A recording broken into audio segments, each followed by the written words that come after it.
Halo kalian semua, kembali lagi di Kisah Gila. Kita semua pasti sudah tahu kisah Himura Kenshin. Nah, kali ini kita akan menceritakan sekilas kisah sang Battosai di saat dia masih muda dan kenapa dia dikenal sebagai sang pembantai berdarah dingin. Dan film ini berjudul Rurouni Kenshin The Beginning yang dibintangi oleh Takeru Sato dan Kasumi Arimura. Langsung saja, ini dia alur cerita film Rurouni Kenshin The Beginning.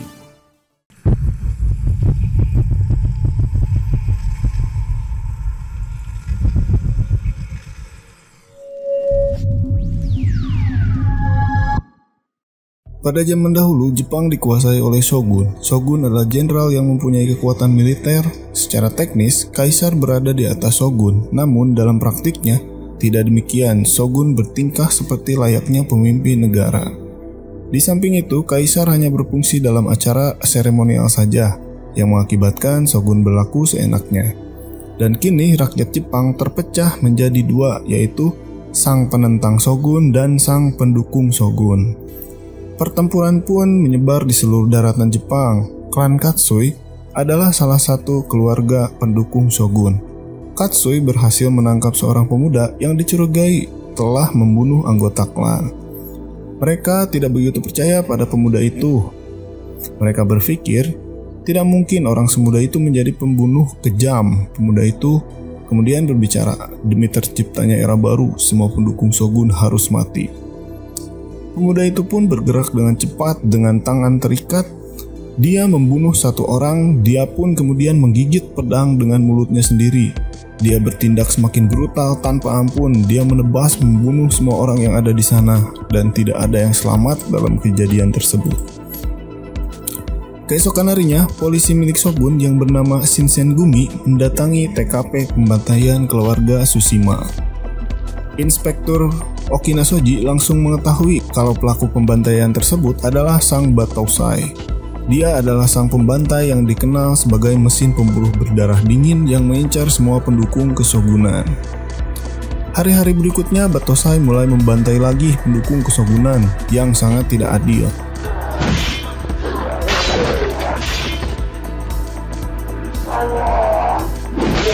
Ternyata masih tersisa satu orang yang masih hidup. Orang itu pantang menyerah karena kekasihnya sedang menunggu di rumah. Tetapi Battosai kembali mengayunkan pedangnya, namun pemuda itu tetap kembali berusaha bangkit.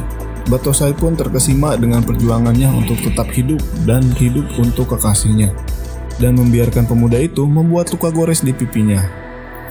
Pada akhirnya, dengan dingin Battosai menusuk pemuda itu hingga tewas.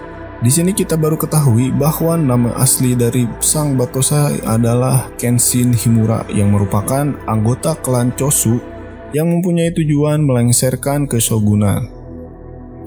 Dalam waktu 6 bulan, Kenshin sendiri sudah membunuh ratusan orang. Semua itu dia lakukan untuk melengsarkan shogun dan demi terciptanya era baru. Dan selama ini Kenshin dan pasukan Chosu bersembunyi di penginapan Kohagia. Pada suatu hari, dia dipanggil ke kediaman pemimpin klan Chosu yang bernama Katsura. Katsura terkejut melihat luka di pipi Kenshin karena selama ini tidak ada yang bisa menggores tubuh Kenshin. Katsura lalu mengatakan kalau shogun semakin hari semakin kuat, terutama pasukan Shinsengumi, dan Shinsengumi adalah kelompok orang-orang terbaik yang dimiliki shogun. Katsura kemudian memberi pesan pada Kenshin untuk tetap fokus pada tujuannya, yaitu sampai terciptanya era baru tanpa keshogunan yang sangat tidak adil. Katsura pun teringat saat awal Kenshin bergabung dengan klan Chosu setahun yang lalu. Dahulu saat Kenshin didatangi oleh rekannya, Kenshin menunjukkan teknik pedang yang sangat cepat. Petinggi klan Chosu yang bernama Shinsaku bertanya jurus apa yang Kenshin gunakan. Dia menjawab kalau dia menggunakan teknik pedang Hiten Mitsurugiryu. Dan saat itu Katsura merekrut Kenshin untuk menjadi pembantai bayaran untuk membunuh para keshogunan. Pada suatu malam, Kenshin minum sendirian di kedai Nagura.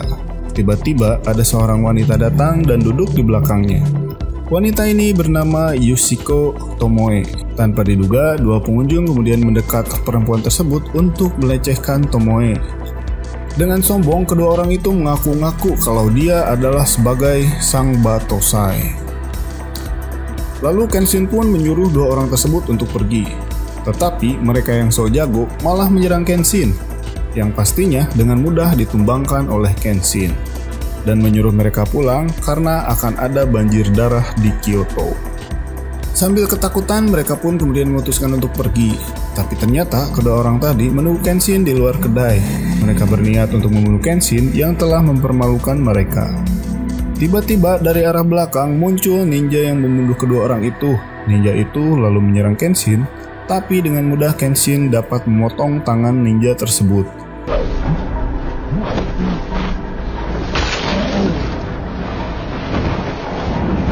Yang kemudian menusuknya hingga terkapar. Kenshin pun baru sadar kalau dari tadi Tomoe ada di belakangnya menyaksikan peristiwa berdarah tersebut. Tomoe berkata kalau dia ingin berterima kasih, namun dia jatuh pingsan karena tidak kuat menyaksikan peristiwa mengerikan yang terjadi di depan matanya. Kenshin kemudian membawa Tomoe ke penginapan, dan Kenshin meminta tolong pegawai wanita penginapan untuk mengganti baju dan merawatnya. Si pemilik penginapan sebenarnya tidak setuju dengan Kenshin membawa orang asing. Tetapi kali ini dia maafkan karena ternyata Tomoe sangat rajin dalam bekerja membantu di penginapan. Kemudian Tomoe lalu memperkenalkan dirinya kepada semua anggota Chosu yang ada di sana. Tidak ada yang berani mengganggu Tomoe karena mereka semua mengira Tomoe adalah kekasih dari Kenshin sang Batosai.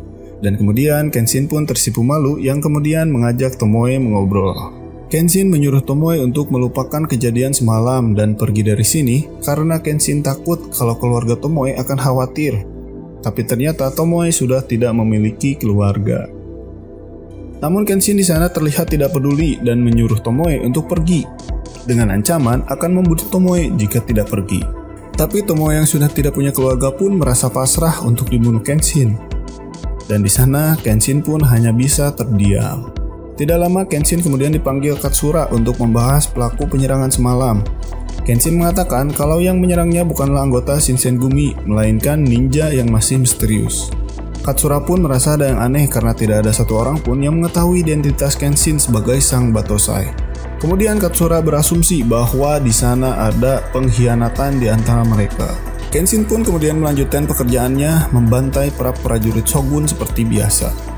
Malam harinya, di dalam penginapan, saat Kenshin membersihkan tangannya dari bercak darah, Tomoe pun kemudian datang dan menghampiri Kenshin. Tomoe mengatakan dia tidak bisa tidur karena khawatir dengan keselamatan Kenshin. Kenshin pun menyuruh Tomoe untuk tidak usah mempedulikannya. Tapi Tomoe membantu membersihkan tangan Kenshin. Tomoe pun kemudian bertanya, apakah Kenshin akan seperti ini terus untuk selamanya? Kenshin pun hanya termenung dan Kenshin hanya bisa menjawab pertanyaannya dengan diam. Waktu terus berlalu dan dari sana kita mulai bisa lihat karena Kenshin sudah biasa dengan keberadaan Tomoe di sampingnya. Bahkan klan Chosu pun menganggap mereka berdua seperti pasangan suami istri. Tidak lama setelah itu, rekan Kenshin yang bernama Izuka merasa aneh dengan sikap Tomoe yang tidak pernah tersenyum. Sejak pertama kali datang ke sini, Izuka lalu menemui Katsura yang sedang bersama Katagai di tempat pembuat pedang. Izuka pun kemudian menaruh curiga kepada Tomoe sebagai mata-mata shogun. Identitas Tomoe juga tidak diketahui. Katagai berkata, dilihat dari aksennya, Tomoe bukan berasal dari Kyoto. Tomoe pun bisa menulis dan bisa membaca. Kemungkinan besar, Tomoe berasal dari keluarga samurai yang miskin. Izuka juga menambahkan semenjak kehadiran Tomoe, kemampuan Kenshin semakin melemah. Katsura menemui Tomoe di penginapan untuk menyerahkan pedang baru untuk Kenshin. Katsura meminta Tomoe memaklumi pekerjaan Kenshin. Katsura pun mengatakan kalau mereka semua di sini harus bertindak gila untuk mengakhiri busuknya era keshogunan yang sudah berlangsung selama 300 tahun. Keesokan harinya, Tomoe mengajak Kenshin jalan-jalan di pasar. Di jalan, Tomoe mengatakan kalau semua orang di sini pasti mempunyai orang yang mereka cintai. Tomoe bingung kenapa perdamaian harus dicapai dengan pertumpahan darah, padahal korban yang tewas akan meninggalkan kesedihan bagi keluarga yang dicintainya. Tomoe menebak kalau Kenshin juga merasa termasuk korban peperangan ini. Untuk meraih perubahan, satu-satunya cara adalah dengan mengayunkan pedang. Kebetulan saja Kenshin yang sedang mendapat tanggung jawab mengayunkan pedang itu, dan jika tidak pun pasti akan ada orang lain yang melakukannya. Di tempat lain, Saito mendatangi markas besar Shinsengumi karena anggotanya berhasil menangkap salah satu anggota pasukan Chosu yang bernama Furataka Inspektur Kondo yang menemukan sebuah kertas berisikan informasi kalau pasukan Chosu akan membakar istana yang dikuasai shogun dan mengamankan kaisar ke markas Chosu. Pasukan Shinsengumi pun segera bertindak untuk menghentikan rencana ini. Kenshin pun kemudian langsung berlari menuju penginapan Ikedaya di mana pemimpinnya Katsura berada. Sementara itu, pasukan geng Shinsengumi berhasil menggerebek penginapan Ikedaya. Shinsengumi benar-benar menghabisi semua pasukan Chosu yang ada di sana tanpa ampun. Seorang anggota Chosu berhasil lolos, namun Shoji mengejarnya. Shoji kemudian bertemu dengan Kenshin di jalanan. Awalnya Shoji mengira Kenshin hanyalah anggota klan Chosu biasa. Namun saat Kenshin mengayunkan pedang, Shoji jadi tahu kalau orang yang ada di hadapannya ini adalah seorang Battosai. Shoji dan Kenshin pun bertarung. Shoji tidak akan membiarkan Kenshin menghentikan pasukan Shinsengumi. Sementara itu, di penginapan Ikedaya, tanpa adanya Battosai, banyak anggota Chosu yang tewas. Saito melarang anak buahnya untuk mengejar, karena meskipun jumlah mereka lebih banyak, namun mereka bukan tandingan sang Battosai. 11 hari berikutnya, tepatnya tanggal 19 Juli 1864, anggota klan Chosu yang lain mengangkat pedang. Mereka dengan penuh amarah setelah insiden Ikedaya. Namun, mereka malah dibantai habis-habisan oleh pasukan shogun yang menyebabkan sekitar 400 korban jiwa. Peristiwa ini menghancurkan sebagian besar kota. Insiden ini pun kemudian diberi nama dengan insiden Kinmon. Akibat insiden ini, pasukan dari klan Chosu dianggap sebagai pasukan pemberontak karena pasukan Shinsengumi bisa datang kapan saja. Prioritas yang terpenting untuk sekarang adalah menyelamatkan diri lebih dahulu. Di samping itu, Tomoe yang berada dalam kamar ingin memberi selimut kepada Kenshin yang masih tidur. Namun Kenshin yang kaget justru mengeluarkan pedang. Kenshin kemudian menyuruh Tomoe untuk pergi menyelamatkan diri. Namun Tomoe tetap menolak. Tomoe mengatakan kalau dia akan selalu ada di sisi Kenshin. Tomoe akan selalu berusaha menjaga Kenshin untuk tidak berubah menjadi psikopat pembunuh berdarah dingin. Kenshin pun memberikan jawaban atas pertanyaan Tomoe sebelumnya. Kenshin berkata kalau dia tidak akan pernah membunuh Tomoe meskipun Tomoe mengayunkan pedang ke arahnya. Kenshin tidak ingin melukai Tomoe. Tomoe pun merasa senang mendengarnya. Namun tiba-tiba ada yang berteriak kalau pasukan Shinsengumi datang ke penginapan. Kenshin pun langsung membawa Tomoe untuk kabur. Tomoe tidak lupa membawa buku hariannya. Berkat bantuan pemilik penginapan, mereka akhirnya berhasil kabur dari kejaran Shinsengumi. Kenshin dan Tomoe kemudian menemui Katsura di pinggir jalan. Dia harus tetap hidup untuk memimpin gerakan perubahan ini. Katsura lalu meminta Kenshin untuk bersembunyi di desa di luar Gyoto dan menyamar menjadi warga desa biasa. Nantinya Izukai dan Katagai akan antarkan semua kebutuhan Kenshin. Dan kemudian Katsura lalu meminta Tomoe untuk berpura-pura menjadi istri Kenshin agar lebih meyakinkan. Setelah Katsura pergi, Kenshin meminta maaf kepada Tomoe karena harus melibatkan Tomoe dalam hal ini. Kenshin pun berkata jujur dari hati kalau dia menyukai Tomoe. Tomoe adalah satu-satunya wanita yang bisa membuatnya tetap waras. Kenshin meminta Tomoe untuk tidak berpura-pura menjadi istrinya. Kenshin ingin Tomoe benar-benar menjadi istrinya. Tomoe pun tersenyum dan dia bersedia menjadi istri Kenshin. Kenshin dan Tomoe akhirnya hidup di sebuah gubuk yang berada di tengah hutan. Di sini Kenshin menghabiskan waktu dengan menanam aneka sayuran. Kenshin terlihat sangat bahagia dan Kenshin pun menyadari kalau selama ini dia berjuang untuk membawa kebahagiaan bagi banyak orang. Namun hal itu tidak membuat dirinya sendiri bahagia. Kenshin justru merasa bahagia ketika ada Tomoe di sisinya. Di sini Kenshin juga terlihat mulai sering tersenyum dari sebelumnya. Pada suatu hari, Izuka datang. Izuka mengatakan kalau situasi di luar semakin memburuk. Orang-orang shogun memaksa warga yang menentang mereka untuk bunuh diri setiap harinya. Setiap hari itu, pasti ada kematian, sedangkan pasukan Chosu sudah tidak bisa berbuat apa-apa lagi. Isuga kemudian memberikan uang dan berbagai bahan ramuan obat. Izuka menyarankan Kenshin untuk mulai berbisnis berjualan ramuan obat. Dengan berbisnis, Kenshin bisa pergi ke tempat lain tanpa ada yang mencurigainya. Sepulangnya dari rumah Kenshin, Izuka pergi ke sebuah kuil. Di sana, Izuka bertemu dengan Tatsumi, yang merupakan seorang shinobi atau ninja pengikut shogun, yang berambisi membunuh Kenshin. Ternyata Izuka adalah pengkhianat. Izuka memberitahu Tatsumi kalau Kenshin sudah masuk ke dalam perangkap. Mereka bisa dalam bahaya. Tatsumi harus segera membunuh Kenshin sebelum terlambat. Tatsumi pun mengirim seorang ninja yang bernama Enishi. Tomoe sangat kaget melihat Enishi adalah adik kandung Tomoe. Memberitahu Tomoe kalau misi pembalasan dendam kini telah dimulai. Kenshin yang baru saja pulang melihat Enishi keluar dari rumah Tomoe, lalu memberitahu Kenshin kalau itu adalah adiknya. Tomoe kemudian menceritakan asal-usul Tomoe sebenarnya dan Enishi dari Edo. Ayah mereka adalah seorang samurai berpangkat rendah, sementara ibunya meninggal setelah melahirkan Enishi. Tomoe mengasuh Enishi sejak bayi, itulah sebabnya Enishi menganggap sebagai kakak sekaligus ibunya. Tomoe lalu kemudian bercerita waktu dulu dia pernah bertunangan dengan seseorang dan hampir menikah. Tujuan menikah tersebut demi mendapatkan pangkat tinggi. Pacar Tomoe yang merupakan samurai rendahan pergi ke Kyoto, namun pacar Tomoe itu mati saat sedang bekerja. Tomoe pun menangis, dia merasa bersalah membiarkan tunangannya pergi ke Kyoto. Kenshin pun langsung memeluk Tomoe dan Kenshin pun langsung berkata mungkin saja dia masih harus membunuh lagi sampai terwujudnya era baru. Dan nanti setelah terwujud era baru, Kenshin berjanji akan melindungi semua orang untuk menebus dosa-dosanya.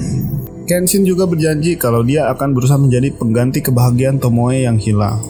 Pagi harinya, secara aneh Kenshin tidak menemukan Tomoe. Kemudian Kenshin mendengar Izuka bahwa mereka telah menemukan mata-mata. Dan yang selama ini mengkhianati mereka, yaitu Tomoe. Kenshin pun kaget mendengarnya. Dan Izuka menyuruh Kenshin untuk membaca buku harian Tomoe. Setelah itu, buku harian itu dibuka. Dan ternyata benar selama ini Tomoe bekerja untuk Tatsumi guna menyingkirkan Battosai. Dan tunangan Tomoe yang sebelumnya diceritakan tewas, yang ternyata tewasnya dibunuh oleh Kenshin. Tatsumi memanfaatkan rasa dendam Tomoe terhadap Kenshin yang telah membunuh tunangannya. Tatsumi lalu mengatakan kalau para ninja sudah bersiap di pos masing-masing untuk membunuh Battosai. Tomoe pun kaget karena Tomoe tidak diberitahu tentang misi ini. Tatsumi pun menjawab kalau dia hanya memanfaatkan Tomoe sejak awal. Tatsumi sengaja menyuruh Tomoe mendekati Kenshin hingga Kenshin merasa dicintai. Lalu setelah sadar, ternyata dia dikhianati oleh Kenshin dan kemampuannya akan melemah dan tak mampu bertarung lagi. Saat itulah Tatsumi akan membunuh Kenshin, tapi ternyata di sisi lain Tomoe juga sudah terlanjur jatuh cinta kepada Kenshin. Dia tidak ingin kehilangan laki-laki yang dicintainya lagi. Di jalanan sambil sempoyongan, Kenshin yang dipenuhi kesedihan menyusul Tomoe dalam perjalanannya menuju kuil. Kenshin diserang oleh shinobi yang merupakan anak buah Tatsumi dan Kenshin pun terpanah di bahunya. Kenshin juga terkena jebakan-jebakan yang sudah dipasang di beberapa titik. Tetapi Kenshin berhasil selamat meskipun terluka parah. Bahkan dia mampu memotong tangan salah satu shinobi itu. Kenshin pun kemudian mengejar shinobi itu masuk ke dalam gua dan ternyata di dalam gua shinobi itu meledakkan bom. Beberapa saat kemudian Kenshin berhasil bertahan. Namun dua shinobi lain menyerang dengan sisa-sisa tenaganya. Kenshin melawan kedua shinobi itu dan Kenshin berhasil membunuh satu shinobi sementara satu shinobi lain masih hidup. Shinobi tersebut merangkak ke sebuah tong. Dia meledakkan tong itu yang ternyata berisi cairan beracun. Mendengar ledakan kedua, Tatsumi sadar kalau Battosai sudah dekat. Saat dia akan keluar, Tomoe berusaha menghentikannya. Tatsumi langsung menendang Tomoe. Cairan beracun tersebut membuat mata Kenshin menjadi tidak bisa melihat dengan jelas. Dia berjalan sempoyongan. Tatsumi pun menghadang Kenshin yang tidak bisa menghindari serangannya. Meski Kenshin sudah berusaha diserang berkali-kali, dia masih bisa bertahan. Dan pada saat Tatsumi akan menusuk Kenshin, Tomoe datang menusuk Tatsumi. Namun sayangnya, Kenshin yang tidak bisa melihat menebas Tomoe dari belakang. Kenshin pun berusaha membuka matanya dan dia melihat Tomoe yang tergeletak sekarat. Pada momen kali ini, sebelum meninggal, Tomoe menggores pipi Kenshin dengan pisaunya sebagai pengingat untuk Kenshin. Dan tak lama kemudian, Tomoe pun tewas di tangan Kenshin. Kenshin pun langsung menangis melihat wanita yang dicintainya tewas di tangannya sendiri. Beberapa hari kemudian, Katsura datang menemui Kenshin di rumahnya. Katsura memberitahu kalau Katagai sudah mati. Dan ternyata selama ini Izuka lah mata-mata sebenarnya. Katsura lalu berkata kalau dia membutuhkan lagi bantuan Kenshin untuk bertarung. Dan dengan dingin Kenshin menjawab dia bersedia ikut dan dia akan mengayunkan pedangnya sampai era baru tiba. Tetapi setelah era baru tiba, dia berjanji tidak akan membunuh lagi. Di dalam rumahnya, Kenshin ternyata belum menguburkan Tomoe. Selama berhari-hari, Kenshin berada di samping jasad Tomoe sambil membaca buku harian Tomoe.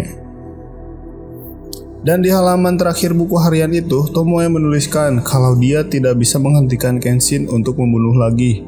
Namun Tomoe yakin setelah semua ini berakhir, Kenshin akan menjaga nyawa lebih banyak dari yang dia bunuh. Untuk itulah Tomoe pun pergi menemui Tatsumi sendiri. Tomoe tidak bisa membiarkan Tatsumi membunuh Kenshin.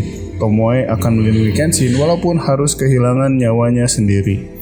Setelah selesai membaca, Kenshin mengucapkan salam perpisahan kepada jasad Tomoe.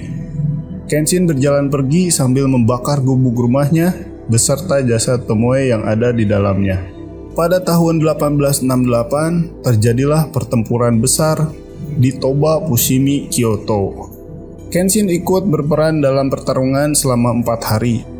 Dan setelah pertempuran berakhir, terlihat bendera kaisar berkibar, yang artinya pertempuran ini dimenangkan oleh para pendukung perubahan kesogunan. Yang akhirnya, kesogunan pun berhasil ditumbangkan. Kenshin pun lega akhirnya cita-cita mereka bisa terwujud. Namun di saat Kenshin akan pergi, Saito menantang Kenshin untuk berduel. Namun Kenshin malah menancapkan pedangnya di tanah, yang artinya Kenshin menepati janjinya untuk tidak akan membunuh lagi. Dan berakhirlah alur cerita film Rurouni Kenshin The Beginning. Bagaimana menurut kalian tentang zaman keganasan Kenshin Shibatosai? Silahkan tinggalkan komentar kalian di bawah. Terima kasih bagi yang sudah menonton video ini sampai akhir. Jangan lupa komen, like, subscribe Kisah Kilat. Selamat pagi, siang, sore, malam, dan sampai jumpa.